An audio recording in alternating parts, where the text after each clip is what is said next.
A man of religion is the man that will steal and lie and fornicate and still try to show religious piety.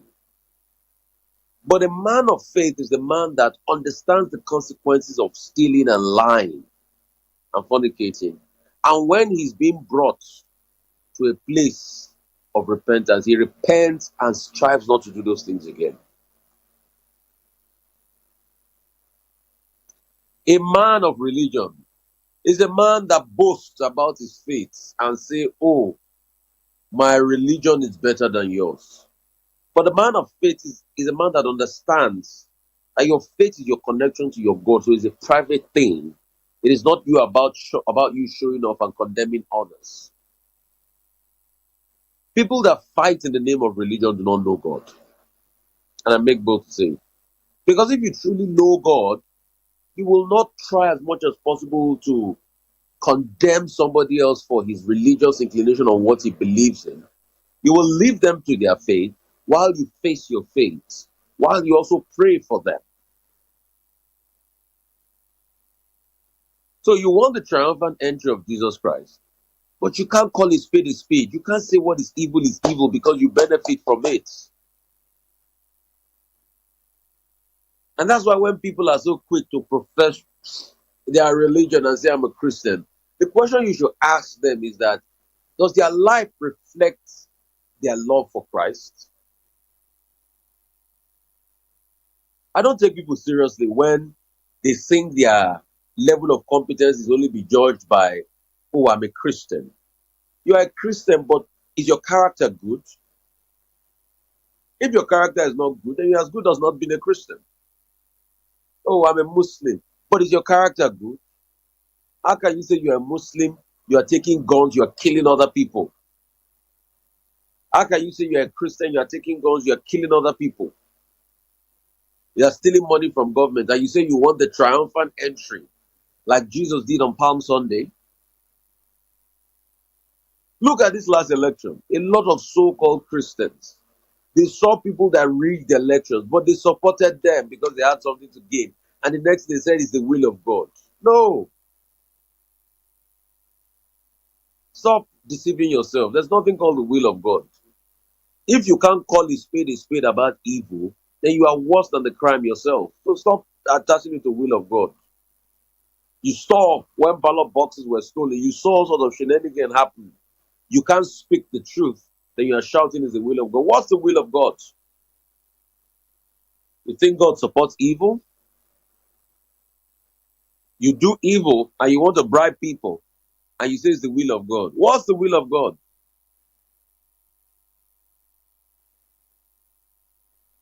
So you think God supports evil, right? You see people not doing things right. You speak up. Oh, people say, "Oh, you are too negative. You don't like the country." What's the will of God? Is it not for you to speak up when you see evil being done? Not, "Oh, because it favors us. The person I voted for is there." So close your eyes to the level of evil that goes on.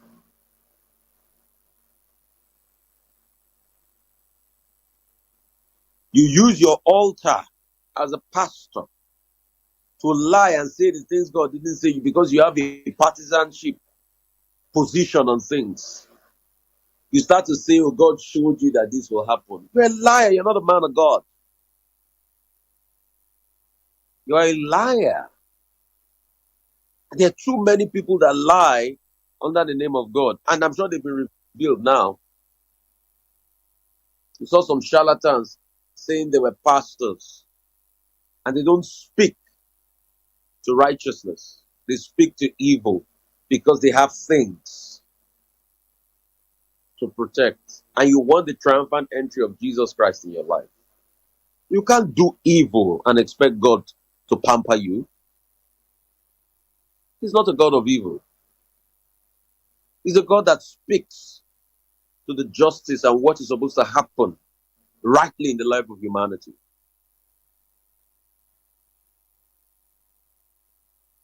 So people say they want a triumphant entry like Jesus had on Palm Sunday, but they don't want to do things right. They don't want to do things right. They condole and abhor evil. But yet they want a triumphant entry. Their lives cannot reflect Christ at all. But yet they want a triumphant entry. You can't eat your cake and have it. Is that you're for God or for the devil? You condole evil. You condone bigotry in the name of religion. But you forget that God is love. And you say the face of God should shine over you. It will never shine over you. God is a merciful God, but you have to fix yourself.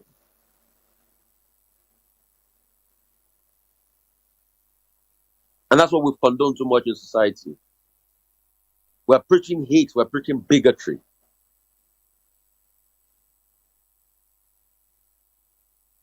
You're shutting other people from speaking the truth because it doesn't favor you. And you think you're doing the right thing. You're manipulating others because it doesn't favor you. And you think you're doing the right thing. You think God will shine on his grace for you from heaven. No, God is not he's not a slot machine. He's not kalu kalu. He's a forthright God. You see, because in these days, a lot of people want the triumphant entry of Jesus Christ on Palm Sunday, but they are trying to repreach what God is and using the word of God to circumvent lies to other people. God is a just God. He's a forthright God.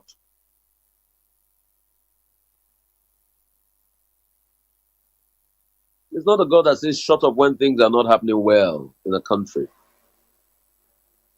There's hardship in the land. People are suffering. And you expect people not to talk because your favorite people are in there.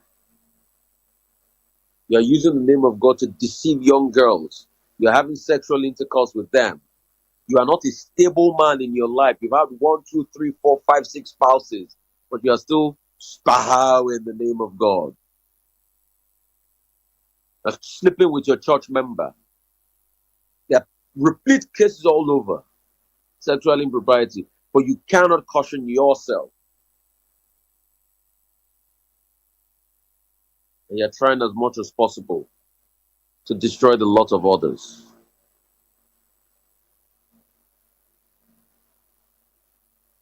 And the next thing, they'll tell you, touch not my anointing. But they forget that the judgment will start from the church. Touch not my anointing doesn't mean you should be silent in the face of evil. Say it the way it is. Speak your truth. Ask your questions. Don't allow anybody shut you down. You cannot have peace where there's no justice. And that's what Jesus exemplified. He knew he was going to face his trials and tribulations. He knew it was for the benefit of humanity. But he never stopped it. He never stopped assaulting society with critical reasoning to ask diligent questions. When people were doing untoward things in the house of God and training in the house of God, Jesus didn't say, oh, just leave. He sent them out because he needed to put his foot on the ground. A lot of people want to be hot and cold at the same time. That's why you see people don't have convictions politically. Today they are supporting this one. If they have money to make, they support the other one. It's about for money. The same person they castigated last year and they knew all the things against him is the same person they are supporting today because they want gains politically. Your life is a wish-wash. There are some people, they have low integrity. You can't even trust the words of their mouths.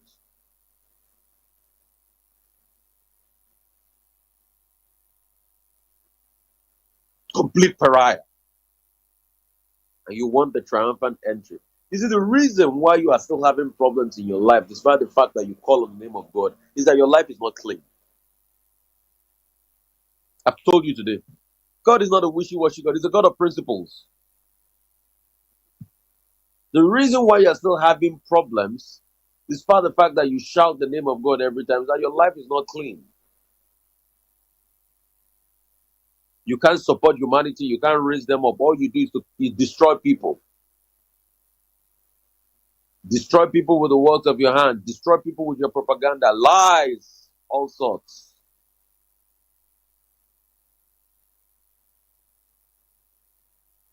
And you fail to realize that there's a time for recompense,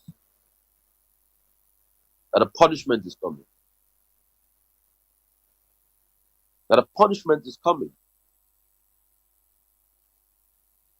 And that's why on this platform every Sunday, I set you right with the truth.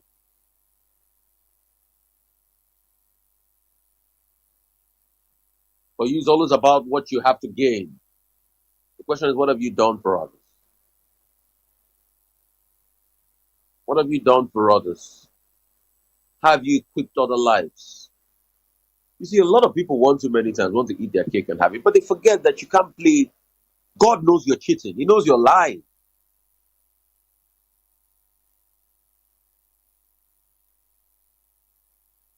He knows you're lying already. You think he doesn't see you? You think you can fool the world forever? Keep fooling them. He knows who is clean. He judges you by the works of your heart. He sees your heart. He sees every little thought. He sees what makes up the thought process. He sees what dominates the thought process.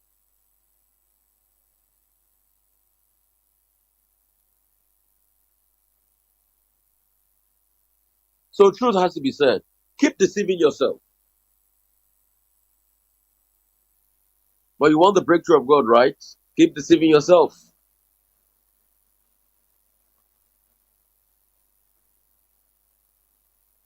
Go and steal and show off and act like you own the money you stole. Who said will lead you? Is money everything? Oh no, we know it's not everything. What is more important is the way you treat others, the way you raise them in their lives.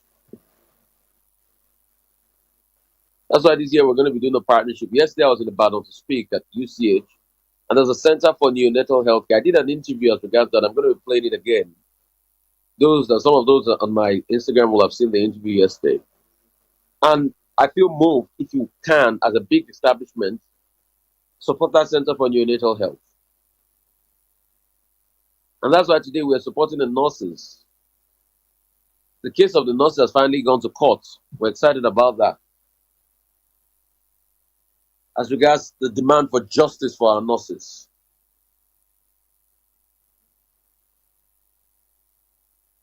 So these are the things we need to do.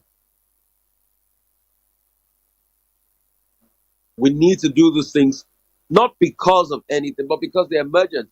And these are the things we ought to do to be able to bring justice back to society.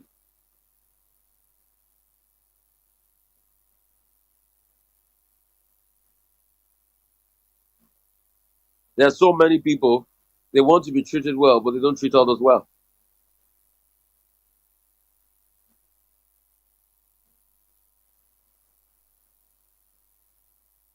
So how do we scale and how do we develop if we cannot do what we ought to do in terms of justice and fairness unto others?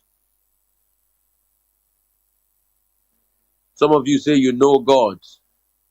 You know God so well, but you see injustice being perpetrated on people from other tribe and other religion, and you cannot speak up, but you say you know God, and the next thing you're asking for the mercies of God. Have you been merciful unto others before you want the mercies of God?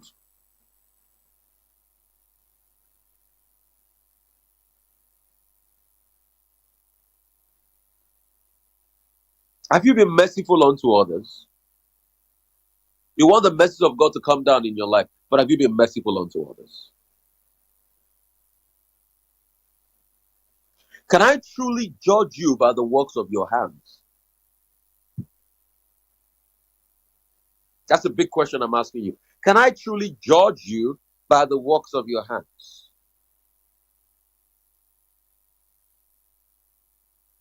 If everything I would like to give you will be based on the works of your hands and the goodness of your hands, can I really judge you by that?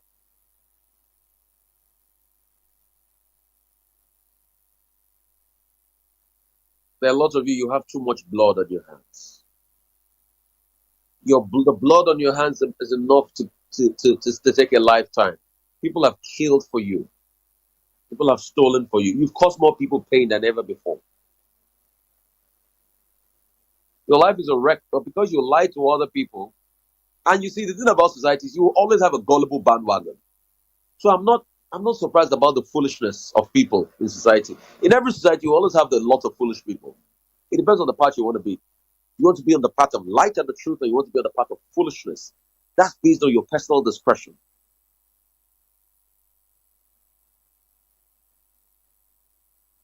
So I do not get sad when I see foolishness around.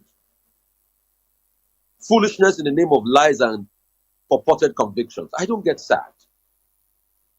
Because in every society, I mean, you cannot have a population of spread over 200 million people and not have at least 100 million foolish people,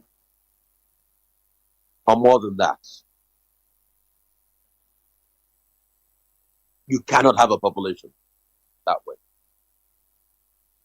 But the question I'm also asking is, on what path will you be judged? Is it the path of the truth? Do you even test out your own thoughts and opinions sometimes and you hear what you say for yourself? Do you hear what you say for yourself? Do you even hear out your own sentiments? Do you? Like I asked, can you be judged by the works of your hands?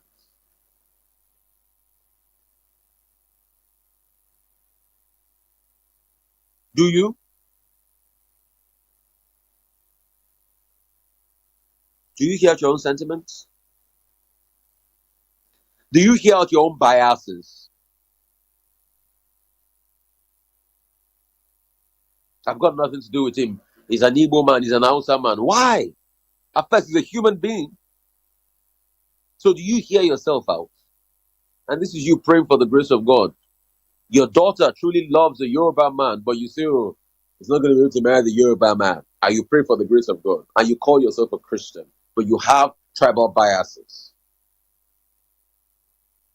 Your daughter truly loves this Igbo man, but no, he's never going to marry the person.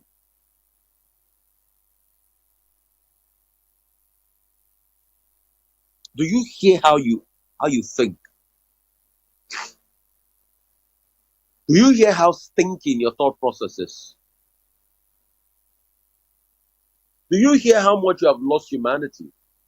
But you want the triumphant entry of Jesus Christ like Palm Sunday, right? You're going to church this Palm Sunday, you're going to have a palm in your hand, isn't it? You're going to show off and give the highest amount of money in church today, isn't it? But you are dirty inside of you. You know yourself, you reek of sin. That money you are giving to the church, you stole it. It's sacrilege money.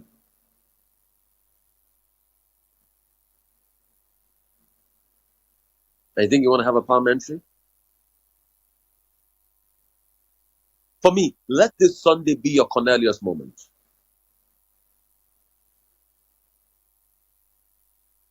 Let this Sunday be your Cornelius moment. You take from people. You steal from the commonwealth of people money that ought to be used to do roads, infrastructure. You steal for them. And you take the money to church and you give out to church and people praise you and you are excited. But inside you are dirty.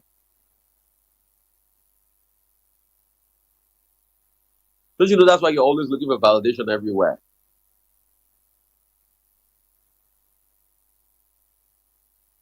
Isn't it? You're always looking for validation everywhere. You're always looking for people to donate to and charity to donate to because you know inside of you there's a burning desire because you are dirty.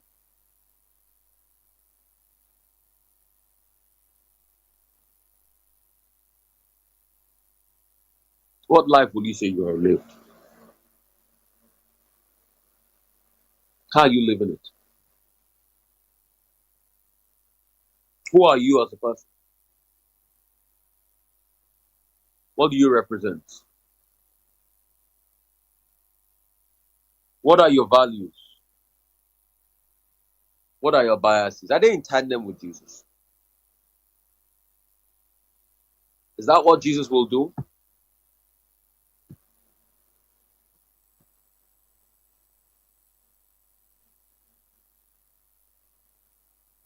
You profess religion, but in the holy month of Ramadan, you're still sleeping with another man's wife and you're fasting. Break your fast. Don't fast again. Go home. You're professing hypocrisy.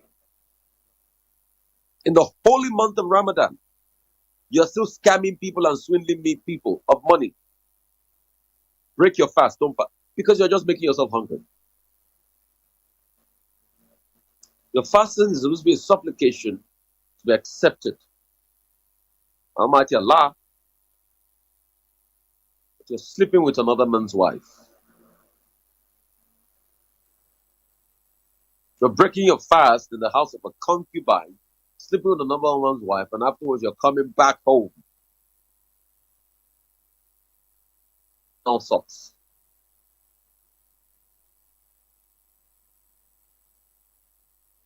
And you want the triumphant entry. It's Palm Sunday. There's nothing good about your life.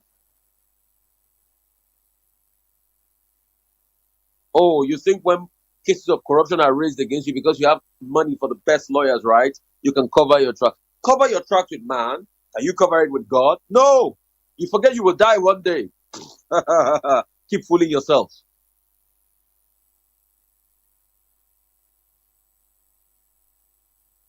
Cover your tracks. Keep covering it. You have the best lawyers, right? Yeah, go ahead. Pay them.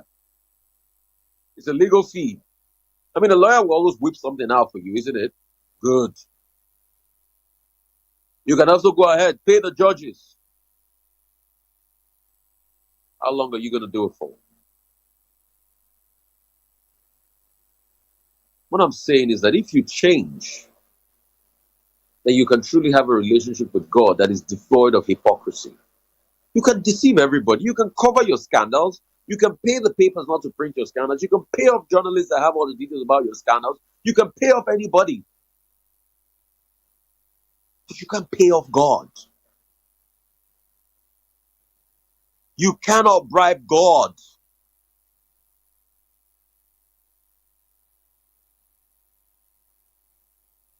You can't bribe God. Use flash. You can bribe people. You can bribe them with gifts and palliatives and give bags of rice to make them love you, but you can't bribe God.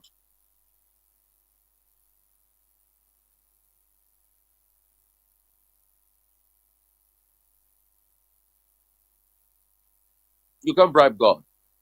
It's the holy month of Ramadan, but you're still kidnapping people. We're excited. Some of the kidnapped people have been released now. But what is going on? All of a sudden they're kidnapped, they're released. Is it a military action to release them? Were demands met? You cannot continue this way. You cannot make a living by subjecting other fellow people to pain. That's not a living. That's disaster. And it's waiting to happen.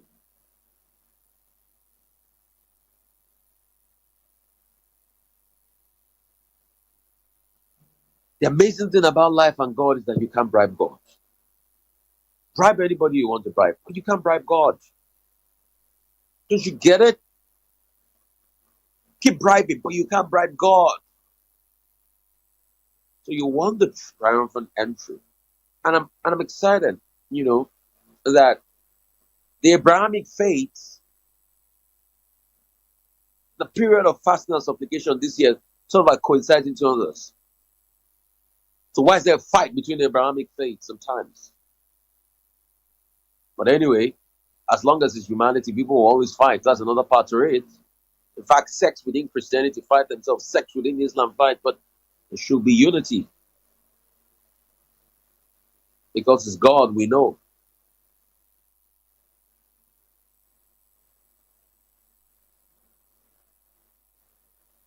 Some of you say you love God so much, right? But you see what's happening in Gaza. But because of your religious slants, it's good to decimate. Oh, you can't fight Israel. No, you can't fight Israel. No, don't say that. You don't know what you're doing.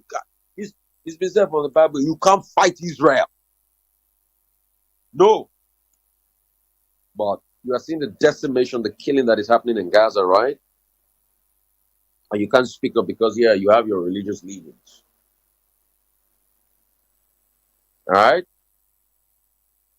Oh, you can't fight Israel. No, no, no, no. Don't, Rufai, shut up. Don't condemn Israel. But you see the killing of children in Gaza, right? Those ones don't have. Israel can kill them, right? No, Rufai, shut up. You can't say that. But you see the killing of other children. Those children in Gaza were not created by God, right?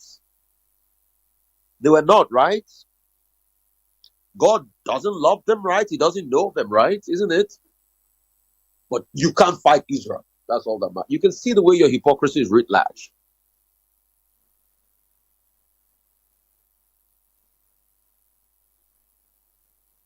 You can see the way your hypocrisy is writ large. But you also forget in the part of the Bible that said, thou shalt not kill. Oh, they killed them first. Yes. Oh, yeah. They've reacted. Yes. But continuous killing, right?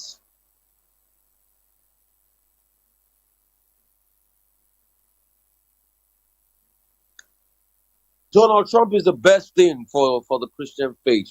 He repealed Roe versus Wade. But there's Stormy Daniels.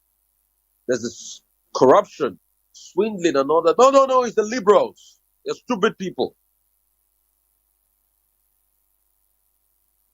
So the hypocrisy can look off other things, but you pick the one that favors you, right? And you say you profess God.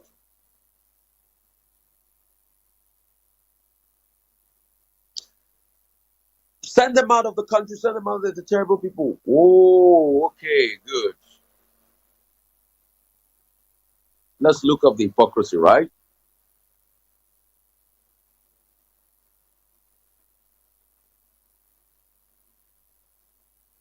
No, no, no, no, no. You can't work in my company because it's of that certain religion. Really? But you profess God. God is love, right? Then the next thing, you take your blood-stained money to think that charity will wipe away your conscience.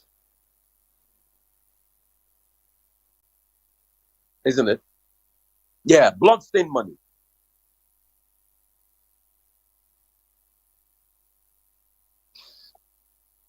You have a gang of boys that kidnap for you.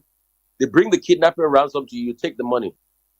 And the next thing, oh, let me do charity.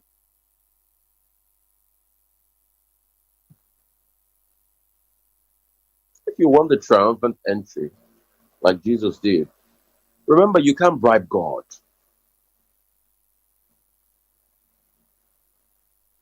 So if you've deceived other people for way too long, you can't bribe God.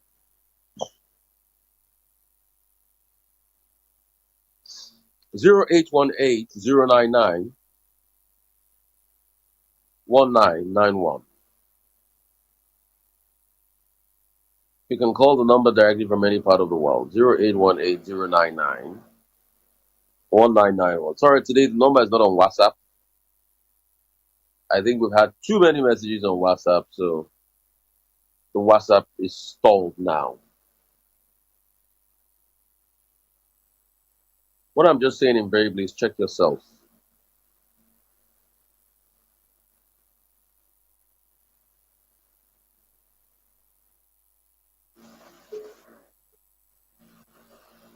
What I'm just saying invariably is check yourself. Because too many times we are wrecking ourselves. When we wreck ourselves, we don't get anything out of it. We get destruction, we get damnation, we get unfairness,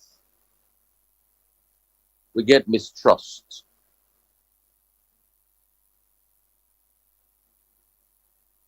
You can't live forever. Don't forget that. People forget that a lot. Hello, how are you? Yeah, good morning, Rufai. Morning, bless you. What's your name? Where are you calling from? My name is Alex. I'm calling from Sweden.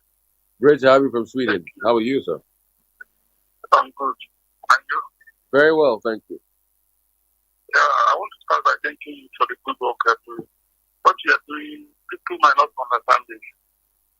For you to liberate people, especially those that are swallowing what you're doing is very vital. So to me, I value what you're doing now than going to be criminal pastors, church, or whatever we call them, in the name of worship. Because you are doing a little work in society. You are trying to bring the morality that ought to be preached in the church to the people. Because our churches now, what they are preaching there is come to 35 money, buy a car, but look at how these things. The Christ we are trying to eliminate. Did not even hold their cause during this time to show the genuinity of the work he came to do. And today, our men of God they are buying private jets here and there. And if you try to criticize the same poor people who are in their churches, come after you. Yes. I'm asking myself, Yes. how will I be happy having a private jet and someone walking with me? I'm not even it. The children in my church do not go to school. I don't know the kind of Christianity that is in Africa. I'm living in the Western world. Here, even the food if you complain of food, the church will provide. The people working in the church, like pastors, priests, they have their own work. The church is not the work. Church is just like an organization that depends to know character. You have to produce, you have to work. You don't need to depend on church to feed. That's the problem we're having in Africa. And my problem is that the people supporting them to go to the people are the poor. The people that you are crying for now. They are the people that have been supporting the people. So you will do your best, but I don't know. The possibility of making these people poor, I don't know how possible it is. But we're not going to really let you. Thank you so much, my brother. I really appreciate you. We're not going to stop talking. This platform God has given me via this radio and this platform, it will be reaching people every Sunday, teaching the essence of what life should be. And that's it. And that's why we're reaching out and we're doing a lot. Last month at this time, I have been reaching out in the drug space because I see that there's a big problem. Pharmaceuticals, drugs are so expensive. So little 5% discount on drugs. I've been doing a partnership with one pharmacy, D&M Pharmacy, and I'm going to continue that as much as I can. Also, I'm trying to see the possibility of setting up like a rural healthcare centers. That's something I'm really passionate about. When I'm done with that, you're going to hear about that. Also, I use test cases first in my village. Then as time goes on, I can extend to many other parts. Because you'll be amazed what happens in rural healthcare centers. Also, reaching out to people pretty much. Because that's the essence of life, I tell people.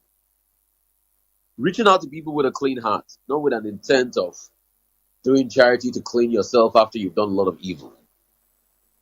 It's not going to work out that way. For you to walk triumphantly like Christ did, you need to check yourself. A lot of people are not checking themselves. You need to have a conscience. You need to have a conscience.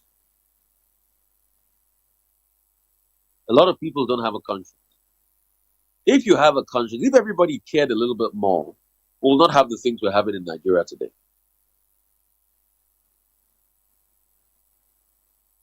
You think it's in good conscience for you to maliciously malign people? You think it's in good conscience? Hello. Good morning. Morning, bless you. What's your name? Where are you calling from? Okay, my name is Okuche Pamino, calling you from Kogi State. Great to have you, my brother. How's Kogi? Hope it's peaceful now.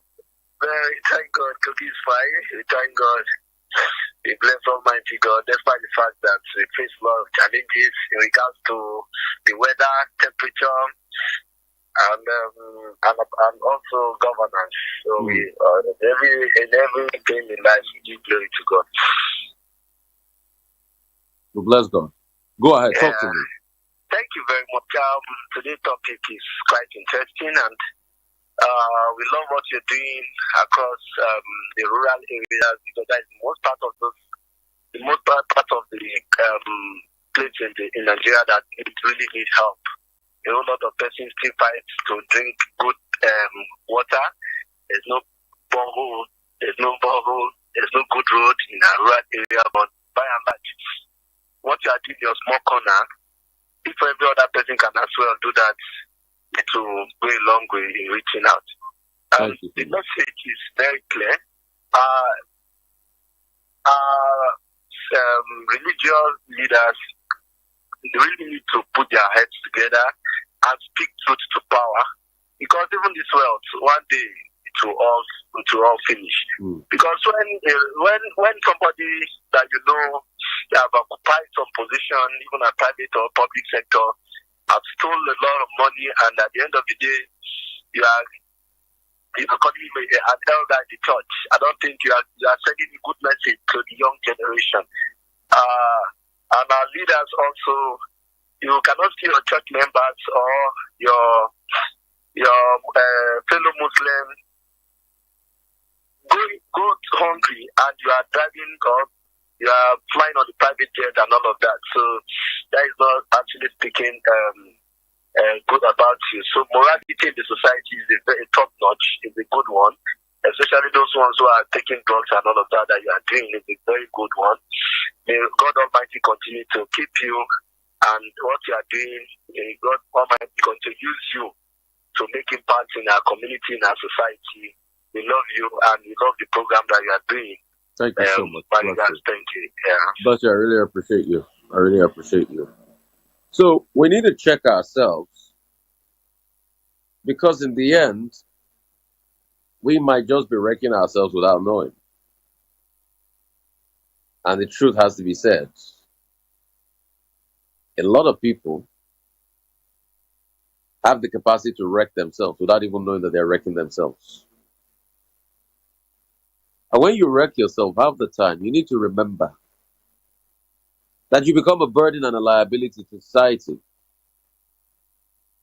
And when you become a burden and a liability to society, society cannot advance. It's stuck at a certain place, at a certain time. But when you become a blessing to society, society starts to advance in tremendous proportions. So what do you want to be? You want to be the man that kills the dream of others or amplifies the dream of others? You want to be the man that is forthright, or a man that is a very wonky human being and everything about him is but a crime? So what do you want to be?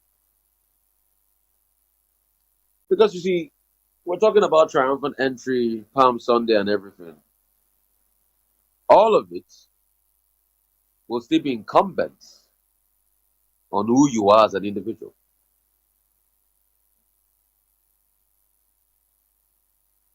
And if you're not ready to check yourself and change your ways, then nothing will happen in your life. Pure and simple.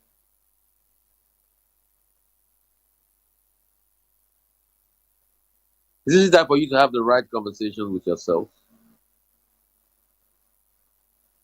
in your life and tell yourself the truth. The truth that most people don't like to tell themselves.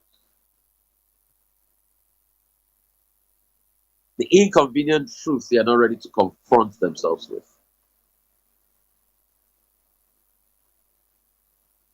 Probably the day you're ready to confront yourself with the truth, that's the day your life will change. But if you're not ready, then nothing will happen. Then as a country, we are not ready, nothing will happen. That's why nepotism, bigotry, sentiments will constantly around our lives.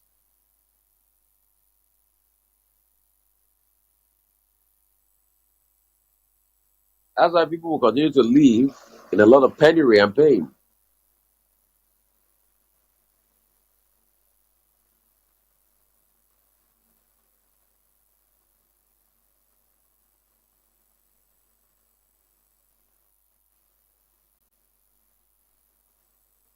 So, truth has to be said.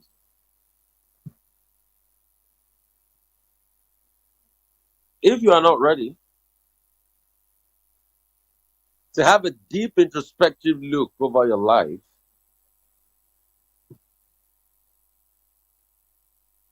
and ask yourself the very, very salient questions, then nothing will happen in your life. Nothing.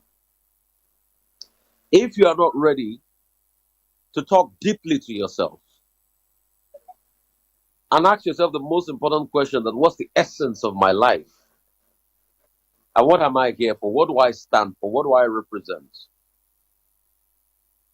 Then you will not have a triumphant entry, as it were, like this Palm Sunday we're having.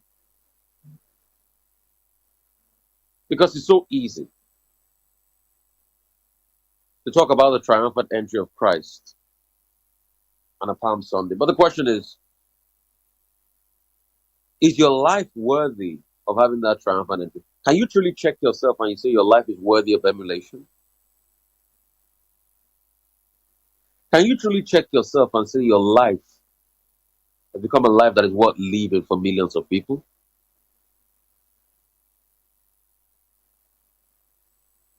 Can you truly check yourself and say that what you have acquired in life is as a result of your hard work and not the destruction of other people?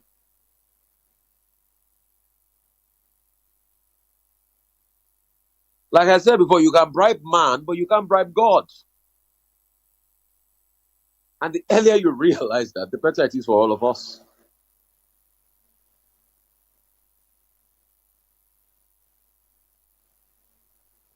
All of this message is just telling you check yourself. Because if you don't check yourself, there's a higher possibility that you'll wreck yourself. And a lot of people are wrecking themselves as we speak. In their thoughts, in their deeds, in their actions, they are constantly become a self-wrecking ball. A lot of our leaders have wrecked themselves as we speak. In their thoughts, in their deeds, in their actions, they've constantly become a self-wrecking ball. And when you become a self-wrecking ball, nothing good comes out of your life. Because the wrecking ball will also wreck other people. Can I say a wrecking ball will wreck other wrecking balls? And that's why Nigeria is where it is today. We've had wrecking balls as leaders that are constantly wrecking the lots of other people. And it's not today we've had those leaders. Since the very start of time. We've had wrecking balls as leaders that wreck the balls of other people, and they wreck the wrecking balls of other leaders, and they wreck the wrecking balls of the lives of other people. So it's a wrecking ball chain reaction. The reason why Africa is poor is because we've been led by a bunch of wrecking balls called leaders.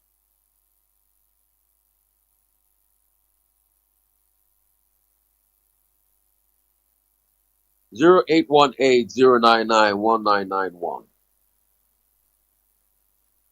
The reason why Africa is poor as a continent is because we've been led by a bunch of wrecking balls called leaders. But if we don't have the gusto to face these people, then our society will never do well.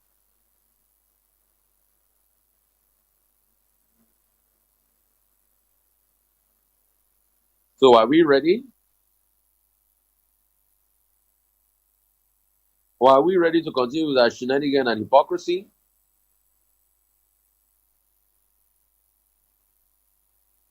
Are we ready to make society work, or are we ready to destroy society? It's all a matter of time. If we don't introspect and look at things critically, things will always fall apart and the center will not be able to hold.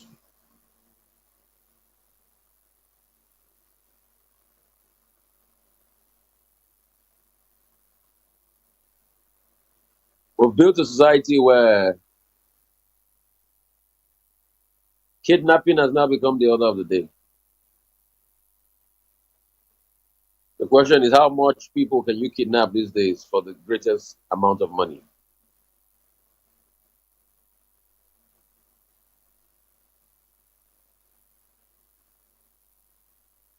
So what do we want for our society? What do we want for ourselves? What do we want for our nation in general? What do we want for the collective good of humanity? What do we want?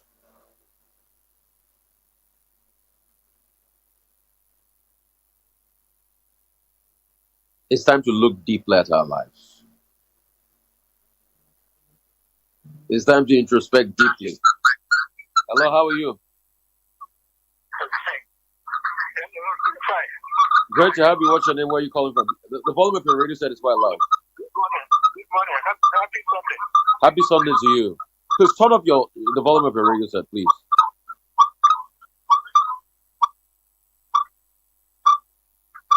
I'm sorry, I have to let you go. So what do we want for ourselves, for humanity, for our lives, for what we represent, for what we stand for? What do we want? Do we want this cycle of different wrecking balls to continue in our lives, or we want to make a change? One thing I can tell you for free is that this way of living we've constantly done is not sustainable. And at some point, it will come back to fight all of us. And it's fighting back.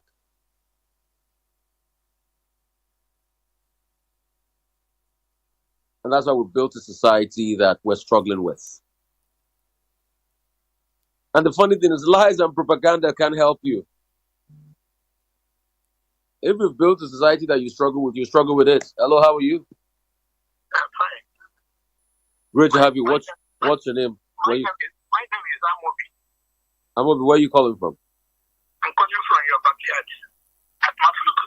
Oh, great to have you, my brother. Thank you. Thank you so much. Thank you so much this morning. Thank you. So good night ahead.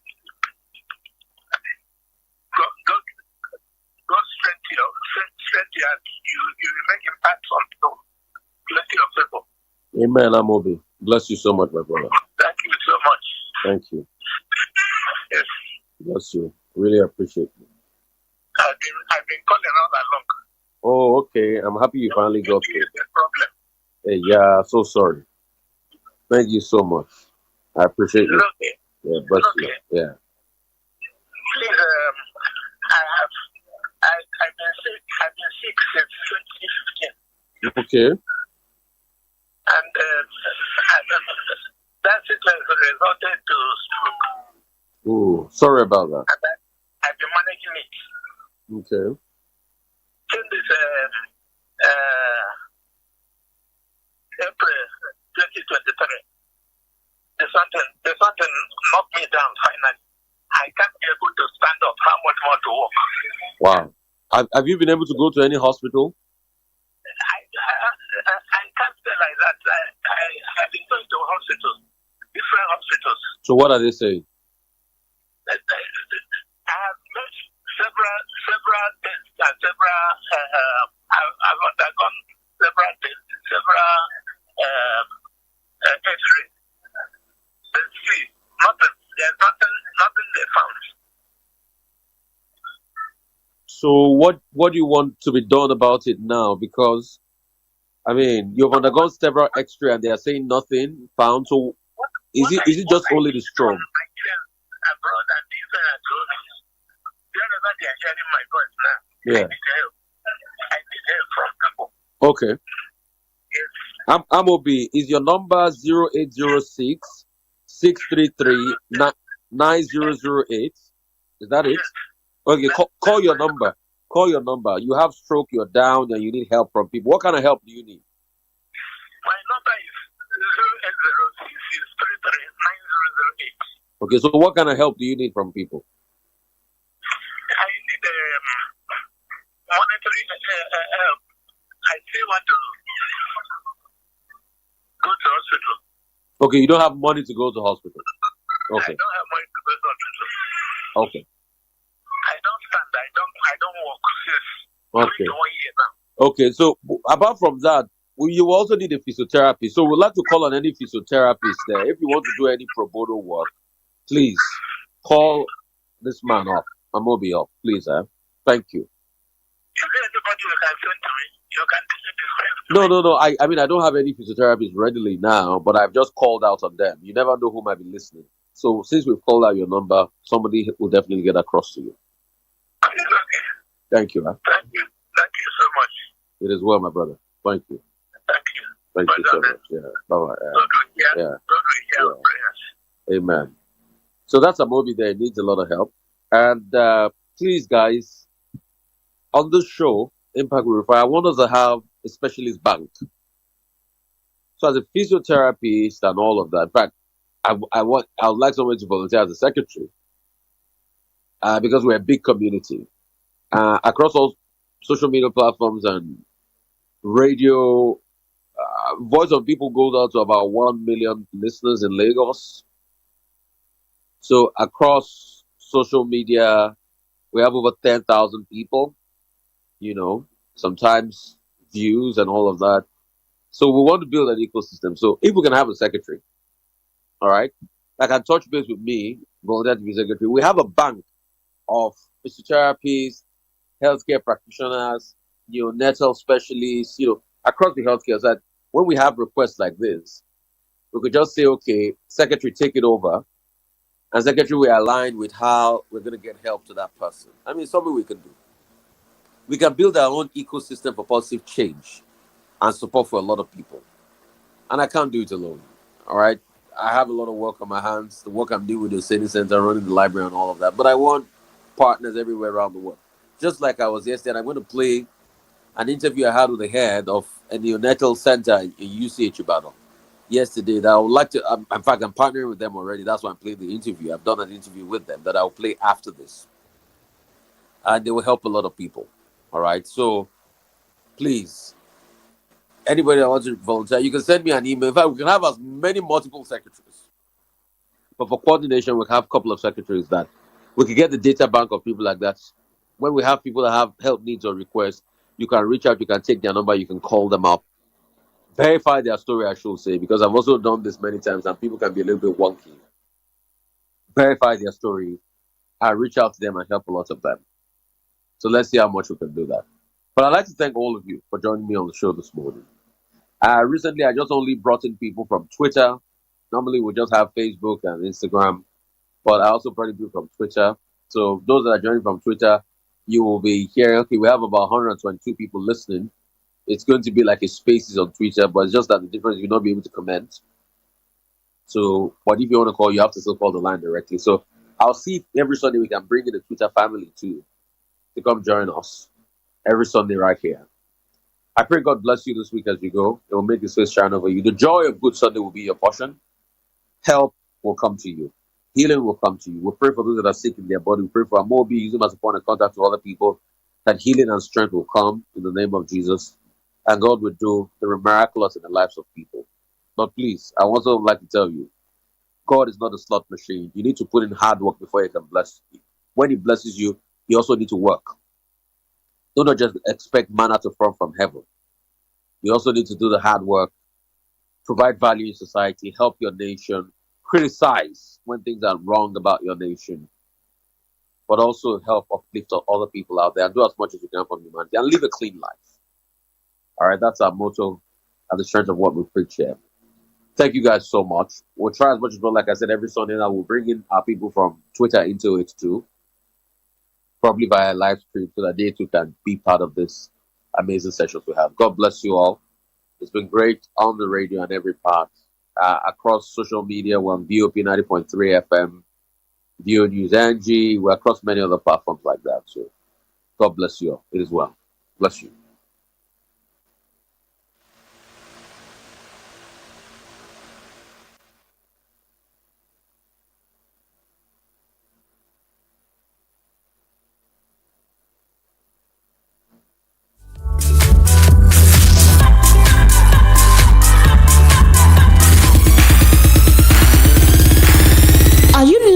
For for the perfect getaway? Look no further than the luxurious accommodations at Airport Golden Tulip Hotel, Lagos, number 42, Muritala Muhammad International Airport Road, Lagos. Relax and unwind in a beautifully appointed rooms featuring all the amenities you need for a comfortable stay. Whether you're traveling for business or pleasure, our attentive staff is here to ensure that your everyday need is met. We also offer complimentary pick-up and drop-off from the Lagos airport. Take advantage of our state-of-the-art fitness center, outdoor pool, and enjoy a delicious meal at our on-site restaurant. With stunning views, world-class service, and a prime location, Airport Golden Tulip Hotel, Lagos is the perfect choice for your next vacation or business trip. So, why wait? Book your stay today and experience ultimate in comfort and luxury at Airport Golden Tulip Hotel. For bookings and reservations, please call 0815-8003-333 or 0815-7003-333. You can visit our website at airportgoldentuliphotel.com. Airport Golden Tulip Hotel, where luxury meets comfort. The award-winning pizza in the US is now here in Nigeria. Ladies and gentlemen, I present to you Romeo, the pizza champions, and Coldberry ice cream, delight in every scoop. Visit any of our outlets and feel the rich taste from the pizza champions and Coldberry ice cream at 11 Road by First Avenue, First Town, 28 at Denira Ogunsanya Street, Surulere, 13 Admiralty Way, Lekki Phase 1. Romeo's Pizza and Coldberry ice cream. Romeo, the pizza champions.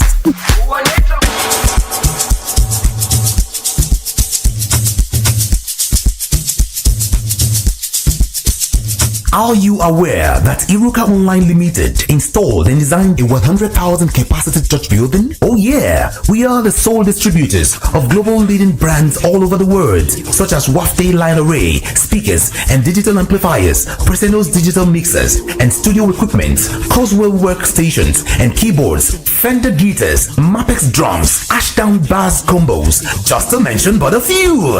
We offer flexible payment plan handled by our financial department with 24/7 customer care support system. You can visit our website on www.iruka.com to avoid buying fake products. You can also visit our showroom at number 36 Lagos International Airport Road beside Golden Tulip Hotel. Iruka, never settle for less. There comes a time in the affairs of man when the voice of the people stands unique, constantly challenging society's status quo. 90.3.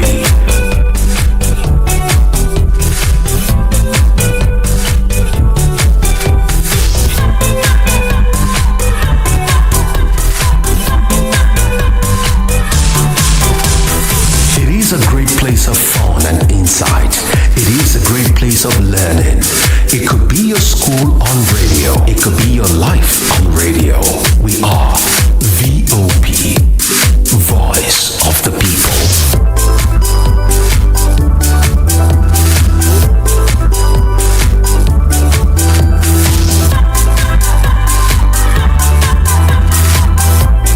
VOP 90.3.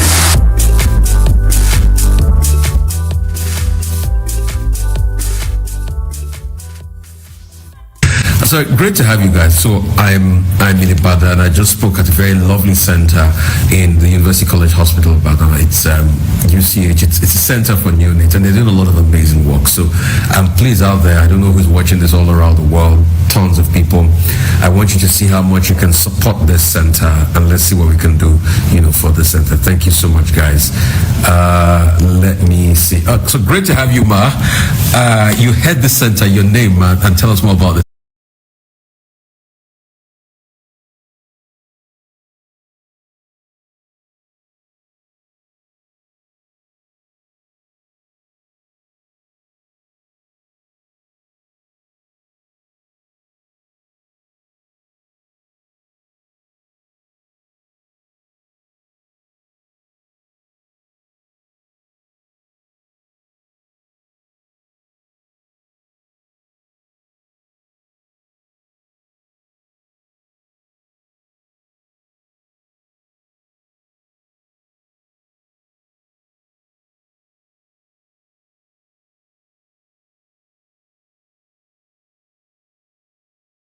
So great to have you guys. So I'm in Ibadan, and I just spoke at a very lovely center in the University College Hospital Ibadan. It's UCH. It's a center for neonates, and they're doing a lot of amazing work. So please out there, I don't know who's watching this all around the world, tons of people.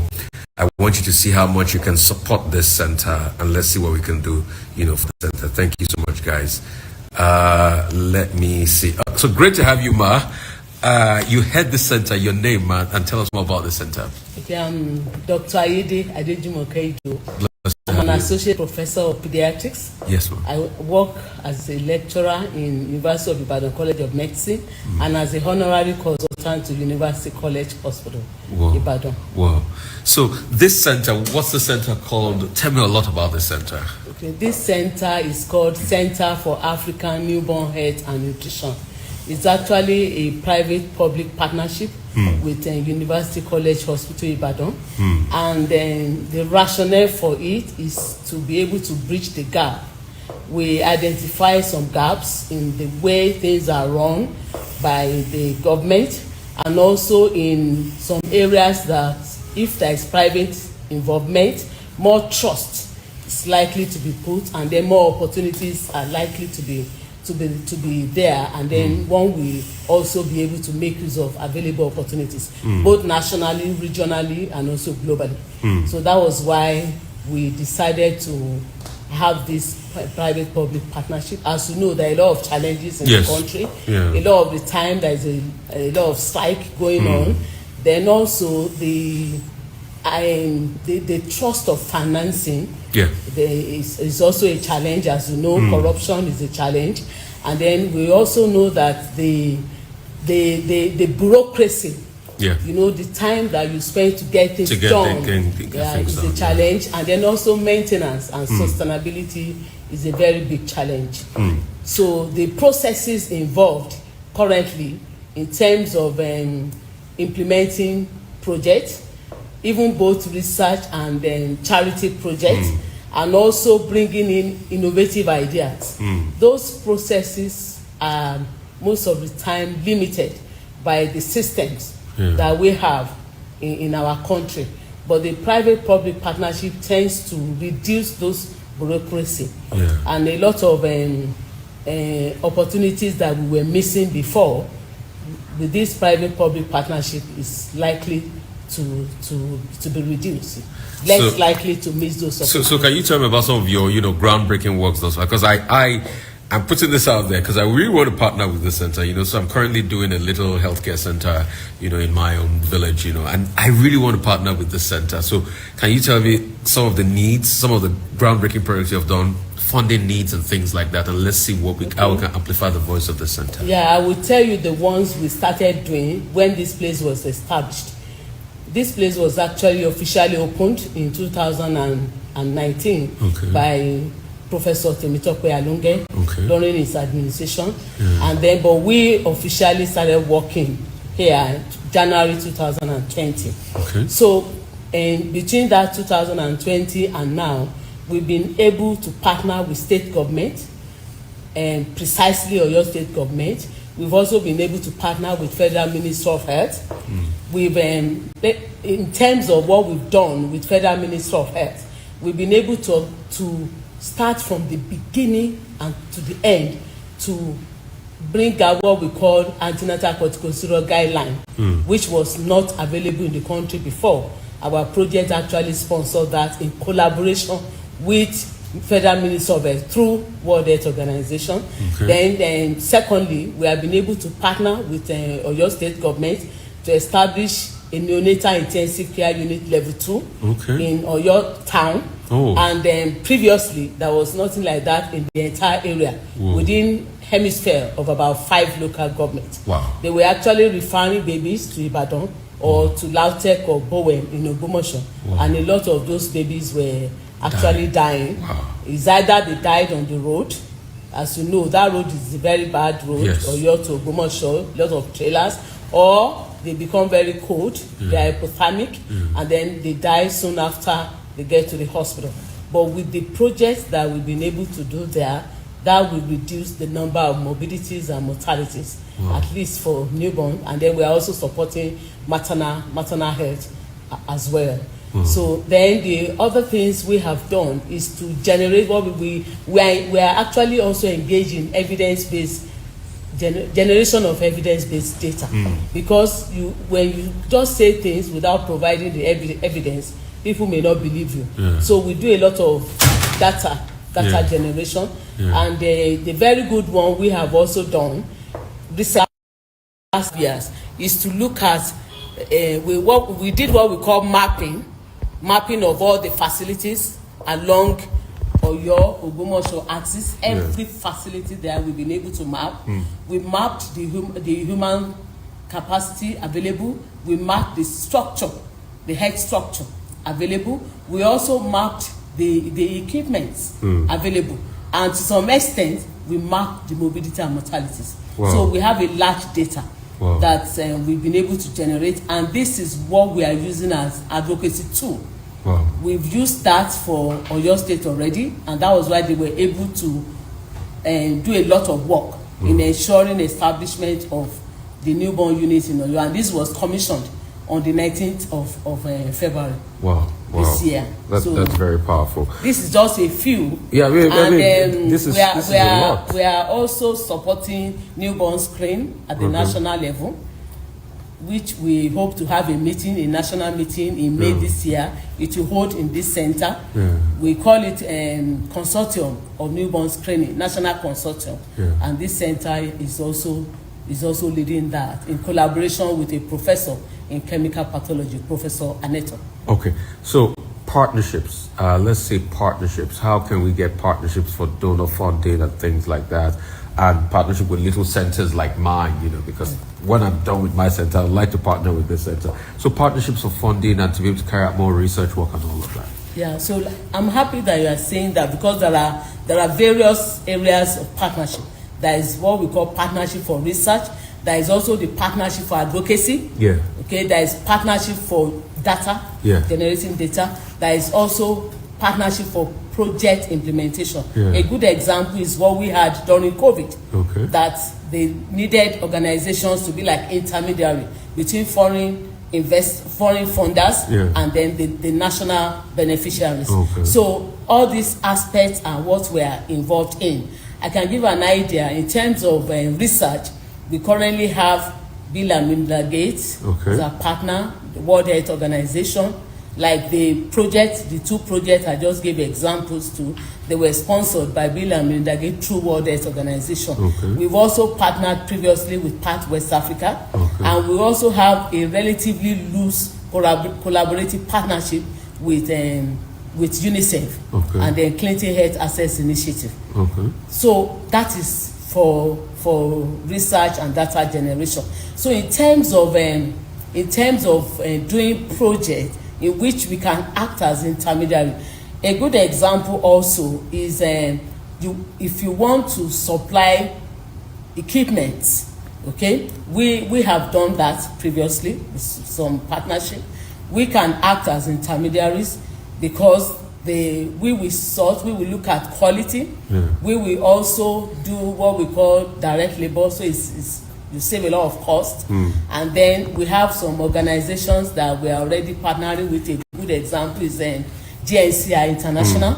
The last two purchase of equipment we did it through GNC International. They bring the product. Our own is to make sure that they are delivered and the users are trained.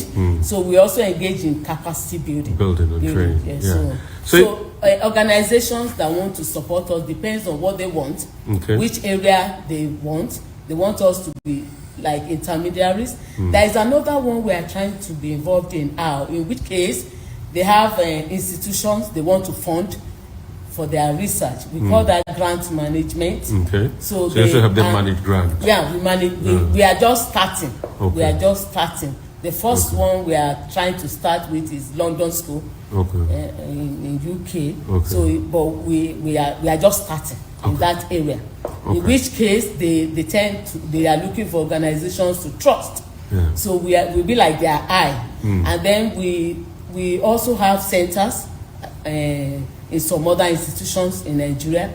Currently we have centers in about eight hospitals, Okay. big hospitals as well. Okay. We have in Ondo State, Yeah. in Lagos State, and we are trying now to move to Ekiti. Okay.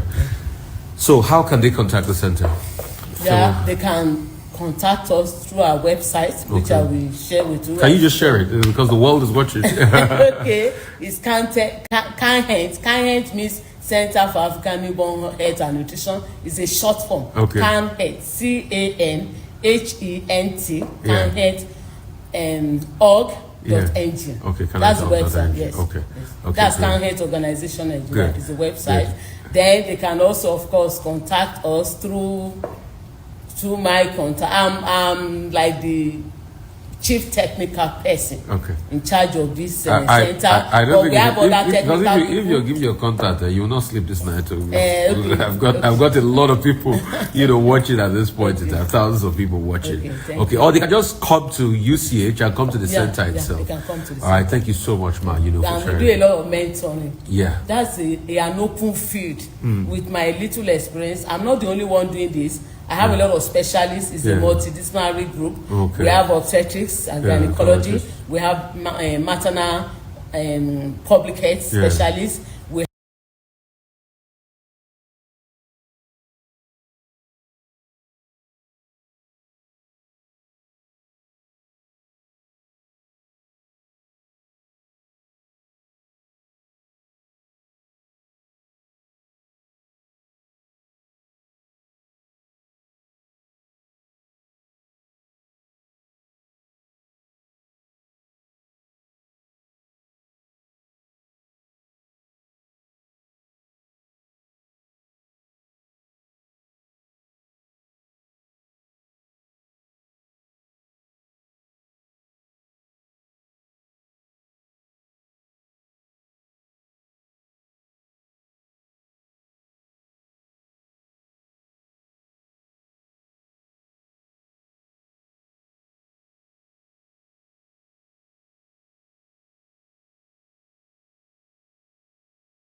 Okay, guys. So I'm going to be doing a live very soon about the plight of nurses. Somebody reached out to me, and I'm going to be giving them some audience about the plight of nurses. All right.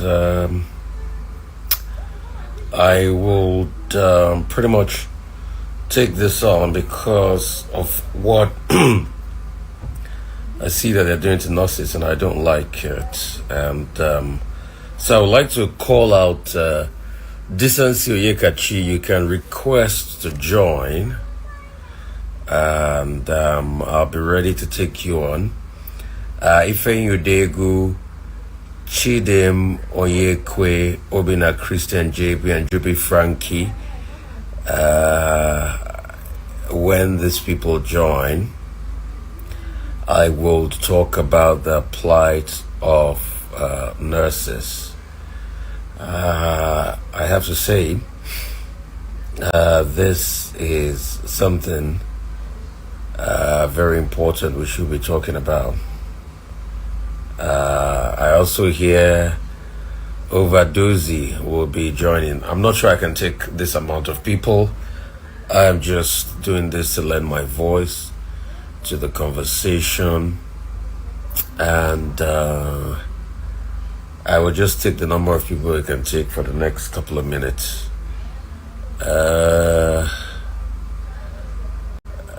It has to be said, you might see me sweating a bit. Truth has to be told. Power issues. I mean, for some reason there's been no power, and also the fact that you can't use inverter to take all the ACs, so you have to do the best you can. So if you see me getting all sweaty, please just bear with me. I'm trying to get Decency on. I told her I'll be here by 6, but normally I like to start things earlier. And I will see if we can get her on. Yeah, please, Decency, join now. Join the live. I'm already on the live now. Please join now. Now, please. Thank you. Yeah, so she's going to join now. And I'm going to take them and have a conversation with them. Okay, I see a couple of people. I think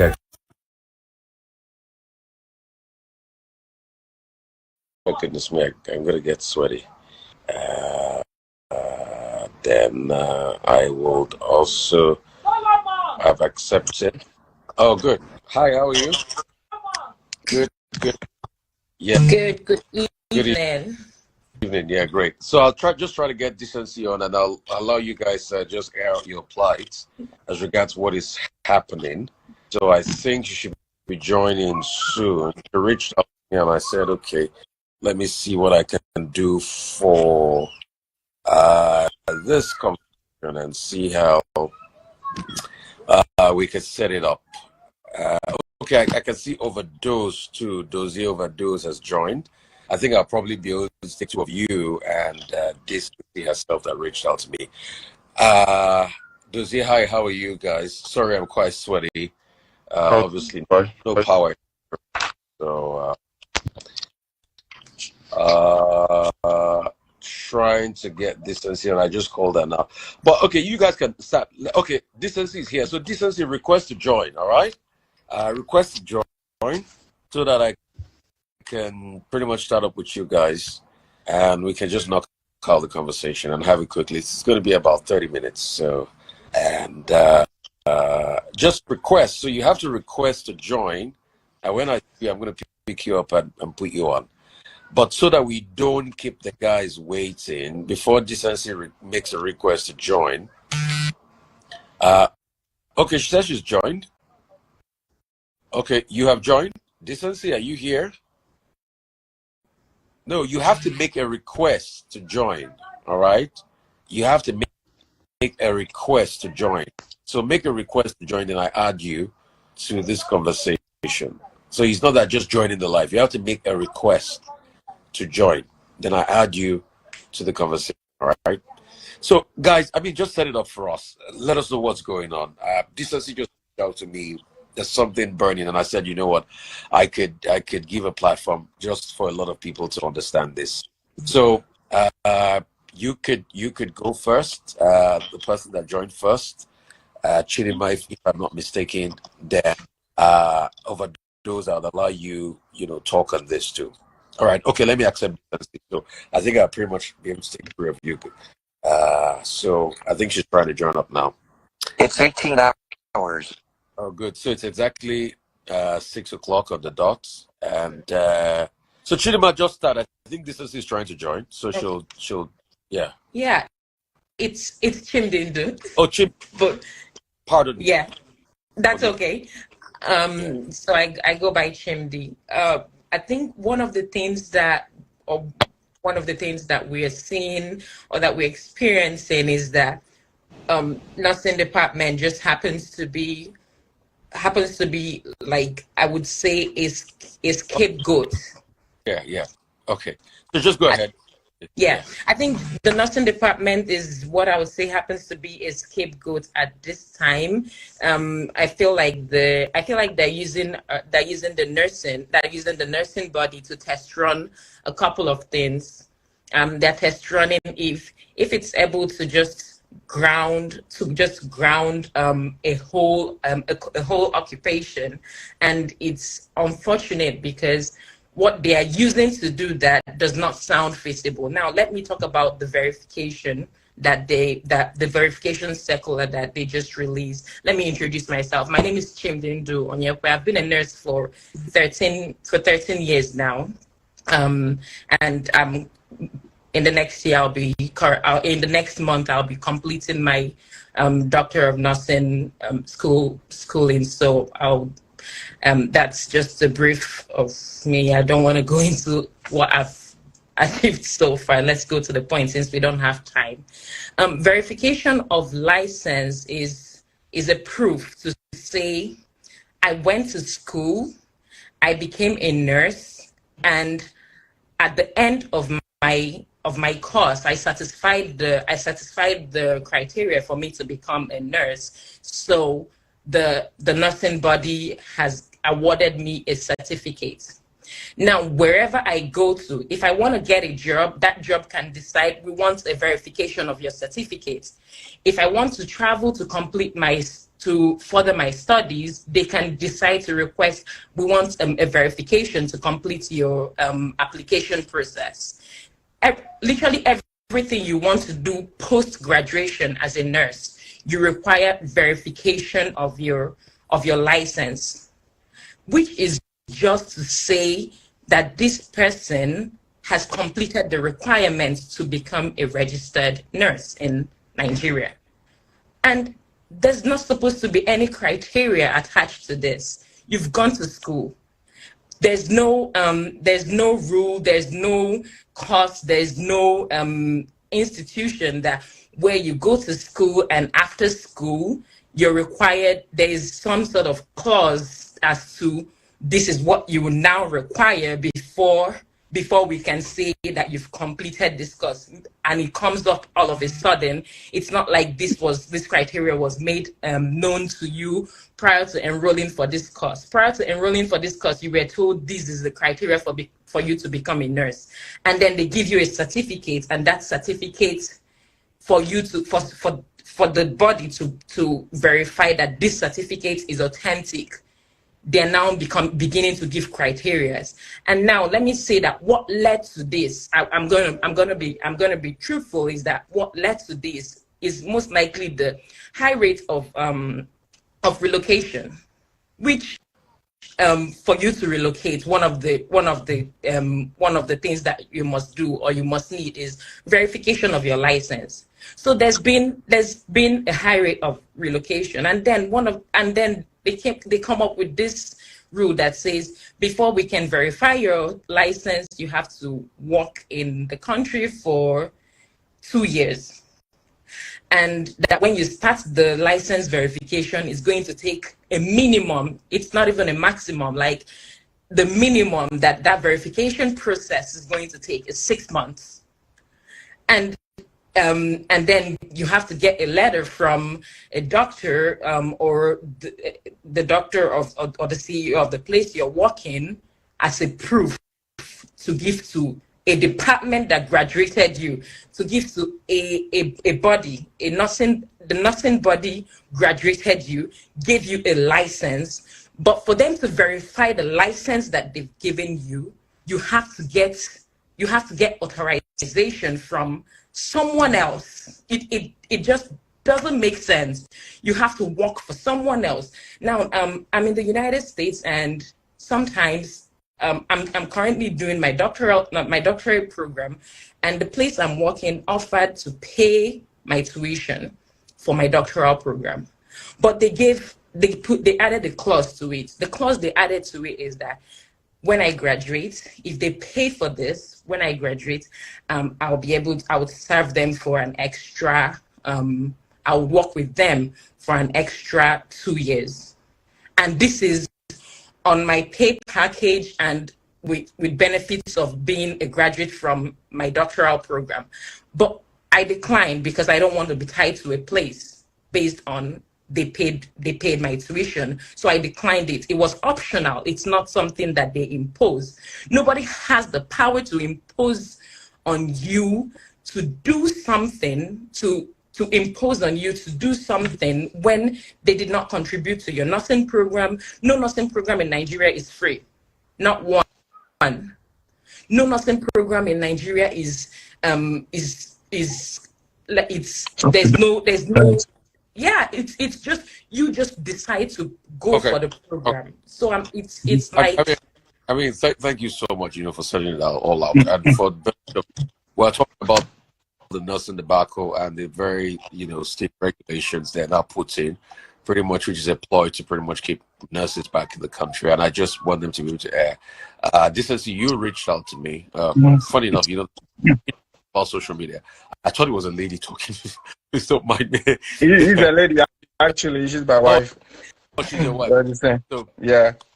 Probably we have not met. I want you to, put your point of view across on this. All right. And then I'll close and we'll strike a conversation and all of that, and we'll start to wrap things up. Yeah.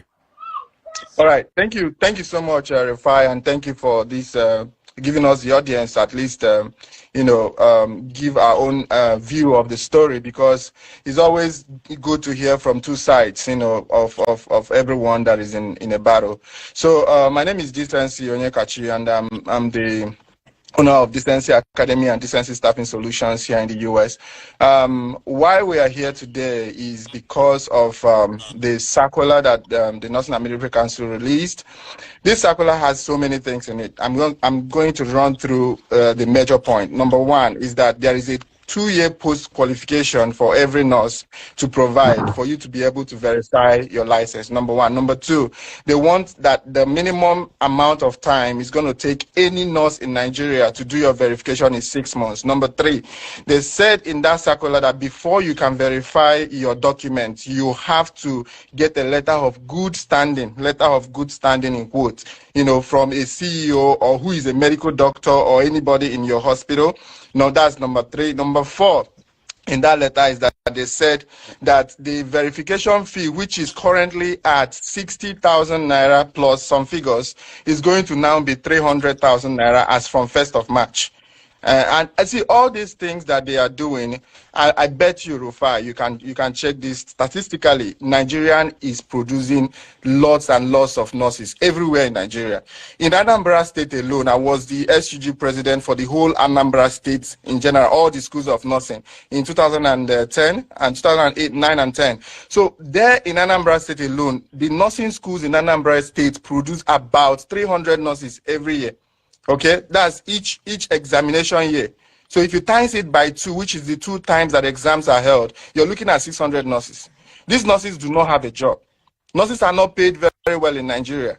I know nurses that are contacting me as of today. Their salaries are 30,000 naira, which is less than $20 in the US. That is the amount that nurses are earning. And nobody is saying anything about it. There is no regularization of the amount of money that a nurse who spends time, go to school. See, there's a lot of things that is facing and challenging Nigeria. And I feel like this is some of the things that we shouldn't even be talking about. The diaspora remittances from nurses in the US and all other countries, UK, US, Canada, the remittances that come from Nigerian nurses alone is the thing that is keeping the dollar to naira rate where it is currently. Because remove that, if every nurse decide not to send anything back home, there will be problem. And the people in government are not looking at trying to tap into this, trying to get in touch with those in diaspora to see how they can make use of this to stabilize the economy. They are not doing that. The registrar came up on air and said that it is an international standard for any nurse to verify their license, and it takes 6 months, international standard. I tell you, Rufai, with facts. If you go to nurses.com right now, you can verify any license you want within 5 minutes in the US. It takes me 5 minutes. I did it on air with my student, and I showed them everything. 5 minutes, I will verify any document you want and send it to any part of the world that I want to send it to. Why are we still operating in it's like we're covered in a very thick darkness, and we have lights all around us. So Rufai, what we are actually asking is, let the eyes of Nigerians be opened. Some of these policies are made to just create more problems. Everything that is stated in that circular is an avenue for corruption. Okay, because now that you are talking about letter of good standing, somebody in National Midwifery Council or somewhere in Nigeria is going to start selling those things and sell it at a very high amount. And people will buy it. People are going to be buying a letter of good standing. People will buy post qualifications of 2 years. People will be able to, find a way to put money in the hands of people who do not deserve it, for them to be able to make a way for themselves. So Rufai, this whole thing with, I went to nursing school in Nigeria. Okay, I went to nursing school, then I came here, I did my master's and other things, other programs. But before, when I was in nursing school in Nigeria, I know how difficult it is to get into nursing school. And I know the amount of money that people pay to be able to get pay their tuitions in nursing school. So what we are asking the government, and we want you and other people who may be listening to us today to give us a time. We need to engage these people. We need to open the eyes of Nigerians to what is happening. We have statistics, we have figures. These things are done elsewhere effortlessly, without stress. Why would Nigerian own be different? Let me give opportunity for others to talk. But I would like this to be an ongoing discussion, even on Arise TV. Thank you very much. I would also knock this out on a couple of other radio outlets. I mean, that's the good thing about Instagram Live, that you can record the conversation and play back later. Over those, I'd like you to come in, and if there are other people, I don't want it to be too crowded so I don't lose control of this. But over those, speak, and then if there are other people that want to come in, then we will also give them the chance, to be able to come in the conversation. So, but over those, I know you have a lot to say as regards this. Thank you, Rufai. My name is Ansam Oyeneke Nadozi. I'm going to make this as brief as possible. Yeah. Chimdi and Decency has pointed out a lot of things, right? But I'll give you an instance. Let's say it is going to take 2 years for, it's going to take 2 years post-graduation. It's going to take at least 6 months after that for you to be verified and all that. Looking at it, you'll be like, give or take about 3 years for you to start for you to be verified, if you have to be verified from the National Military Council of Nigeria. And just like Decency rightly pointed out, this takes less than 5 minutes here in the US to do. It's online. When the registrar moved from analog verification to digital verification, most of us were very happy because it actually hastened the process. We commended that effort the man made, But taking us back to Stone Age, is very, very disappointing.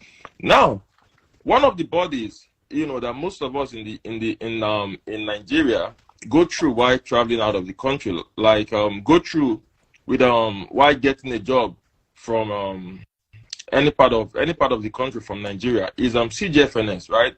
They're involved in verification of your education, and also verification of your nursing license and all that, right?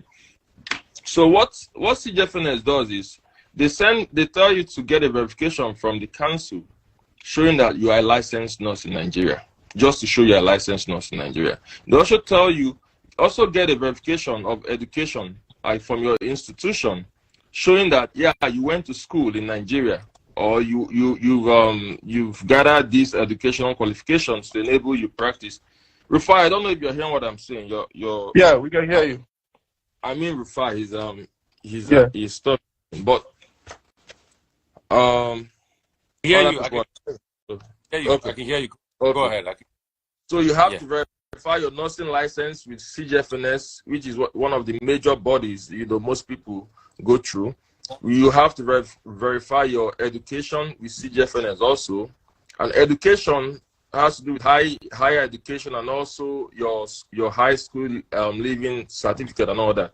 Now imagine the National Military Council registrar saying one of the things he said is get a letter of recommendation from the CMD or whoever is in charge of the hospital.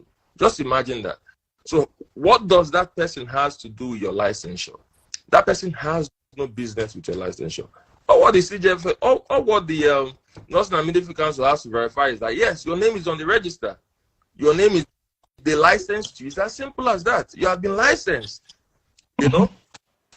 Now, coming out of that, let's say someone is a labor leader in the hospital he works in, and it has this, labor leaders always have this oppositional view of oppositional activities, especially when the management is not doing well. Let's say you're a labor leader.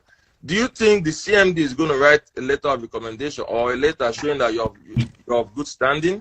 The CMD is going to be difficult for the CMD to write a letter showing you're of good standing. So these are these are one of the issues we are talking about. So, most of the things he wrote out there, they are just like, it's not reasonable. Now, the doctors, for instance, I'm going to, use the doctors as an instance here. The doctors are being trained in Nigeria by the government. They do their residencies in Nigeria and all that. But believe me, they can never make this move on doctors. We have a lot of doctors traveling out of the country, just like nurses, just like every other person, trying to strive for better means of livelihoods to support their families, because Nigeria in fact, Nigeria is a mess at this point in time.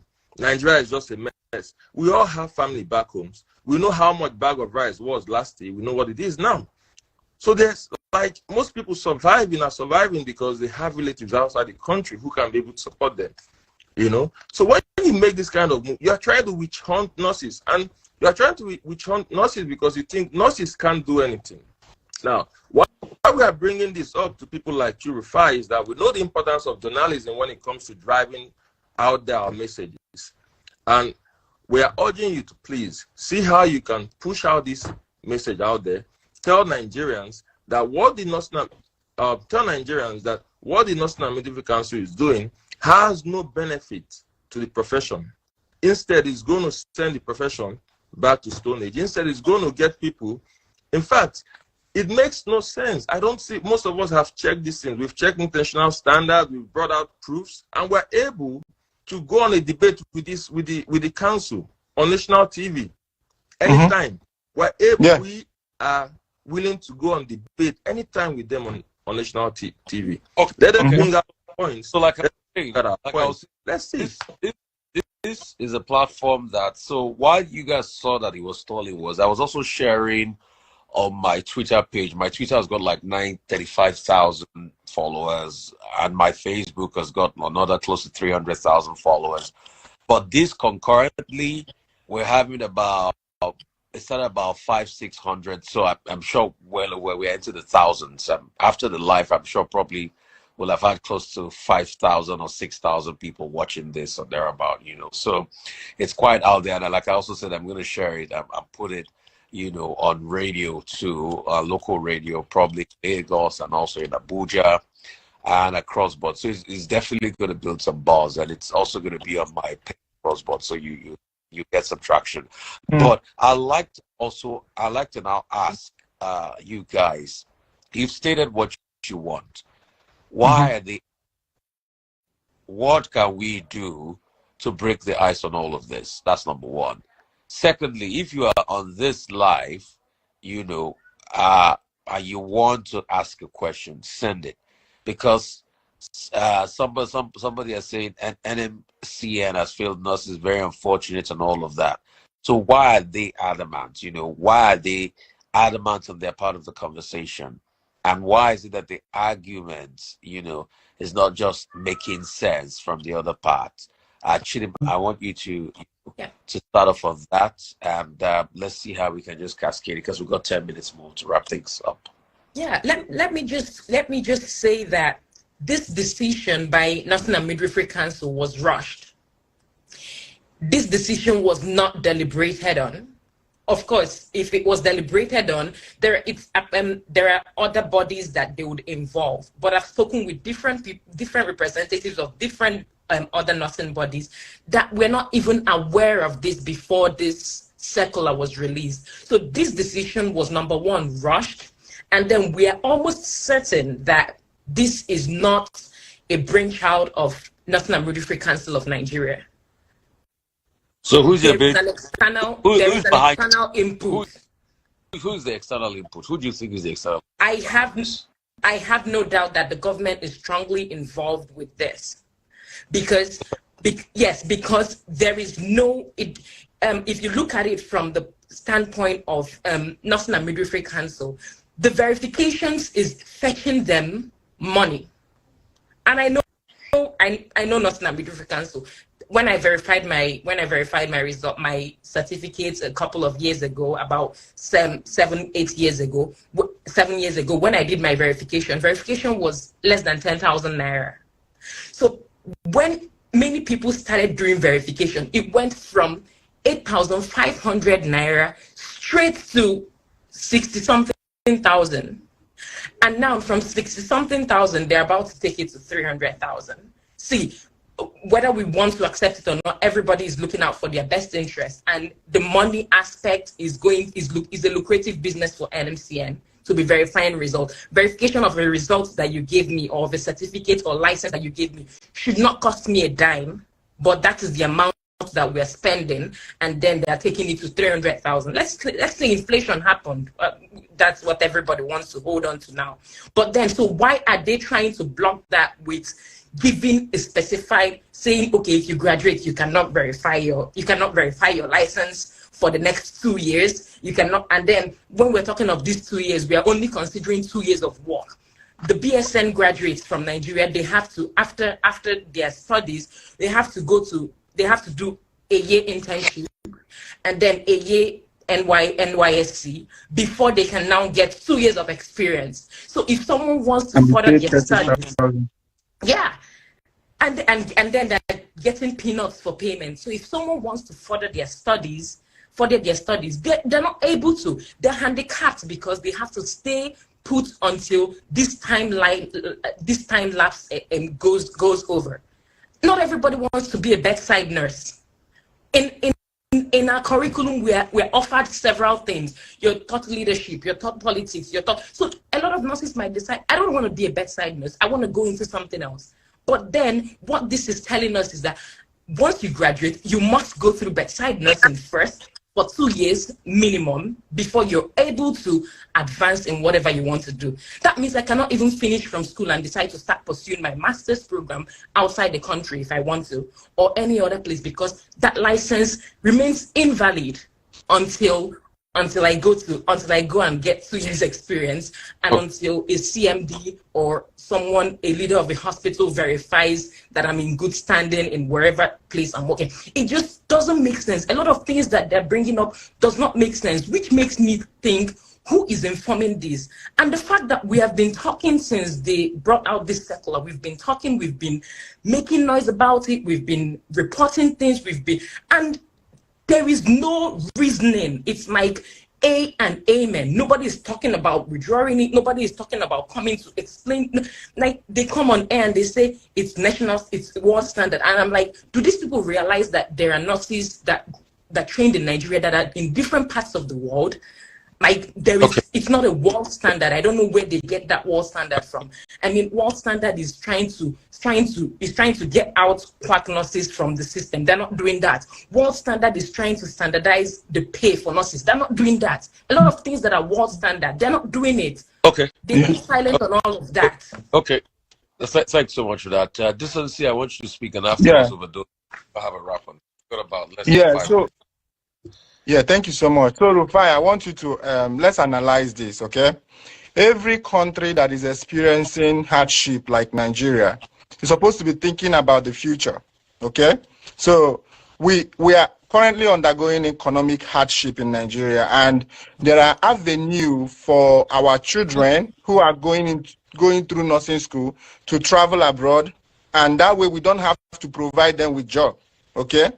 Okay, so number one thing I want to state here, which is a fact, is I challenge the Nursing and Midwifery Council and any institution in Nigeria to show me where there is a nursing shortage anywhere in the country, and I'll provide them with nurses within 24 hours, more than they require. I have a very big platform of registered nurses. There are no jobs. We don't have jobs. If you advertise for 2 positions in your hospital, be it in Abuja or anywhere, you will see more than 600 people apply for it. What does it tell you? There are no jobs, unemployment. And there is an avenue for people to go out, get another job elsewhere. That way you're securing those that want to stay in the country are there working, doing what they're supposed to do. And you have an avenue and you're blocking it. Who does that? What kind of human being will be able to sit and concoct this kind of policy, put it out there? I don't know if you're getting me. Yeah. Okay, if they're not listening, is there a possibility you guys will have to drag them to court? I mean, probably we dump this in court and let the court process start to go on. And that's the only way out at the moment, because the way things are going, the way things are unfolding, nobody is ready to listen. I've written to the registrar, no reply, no response. I've written to the registrar of Northern Midwifery Council. He won't say he didn't get it. I sent it to their email. I sent it to another person. I said, take this thing and give it to him. Hand it to him. You understand? No response. You understand? I challenge them to show me where there is shortage. We should be thinking about the next generation. Where are they going to work? We produce thousands of people every day from Nursing and Midwifery Council. Each year they do exam 2 times. Every nursing and midwifery council, every nursing school produces about 50 nurses per exam year. So which means 100 in a year for each school. And you have no job for them. About 6 nursing institutions in each state or more. So each state have about 6 nursing institutions. Where are they going to work? Let's hear your side as we wrap this up. Rufai, I'm still going to, stick more to the verification process. Since Nursing and Midwifery Council is insisting that they want to follow the international standard, we're open to that. They can make a notation on what the international standards is about. And one thing I'm going to say is, just like Decency mentioned earlier on, in the US, if you want to verify any license, any nursing license, and employers verify nursing license upon your employment. So the number of verification that happens in the US is 10 times or more than the number of verification that happens in Nigeria. So you won't tell me the workload for Nursing and Midwifery Council is too much. But let's take it this way. It takes less than 5 minutes. Go to nurses.com, NURSYS.com. Go to nurses.com, put in any license number there. It's going to bring it out immediately. 5 minutes is so much. It's about 2 to 3 minutes. It's going to bring it out as long as you put it in there. Less than 2 minutes is going to bring it out as long as you've keyed in that license number in there. So I'm trying to, what I'm saying is, since we are looking at best practice or international standard, the Nursing and Midwifery Council, 2 years is a very, very ridiculous policy to bring out for verification. Very laughable, very laughable. So it doesn't make sense to anybody. So first of all, that 2 years should be struck out. It should be struck out. 6 months doesn't really make any sense. Also, now 2 years post qualification, or post practice. But as a nurse in the US here, you are licensed that you are licensed. The same body who licensed you, they can verify you anytime. It's very, very simple. So it doesn't make any sense. And if anybody from Nursing and Midwifery Council is listening, I want them to know that, and I'm assuring them that the nurses will never back down on this. We are going to fight them to any extent they want. We are not backing down on it. That is just a statement I put out there. Thank you. All right. Thank you guys so much. Really appreciate you. I'll keep amplifying your voices, and thank you so much for joining this. And my regards, to all of your other nurses out there. Thank you guys so much for this. Really appreciate you. Thank you.